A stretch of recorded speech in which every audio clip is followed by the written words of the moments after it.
伙计们，大家好！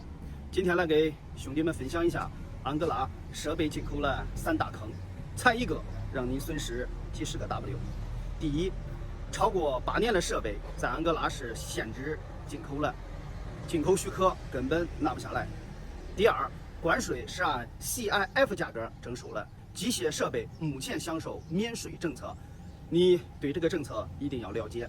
第三，必须提前办 CNCA 电子货物跟踪单，否则到港产生滞港费，罚款非常的严重。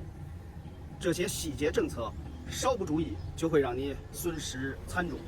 咱们是连续3年持续进口各类工程机械设备，近100台，清关和海运那些事儿，咱们也都非常熟悉。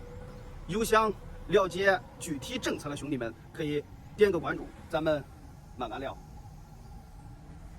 下课，obrigado，obrigado。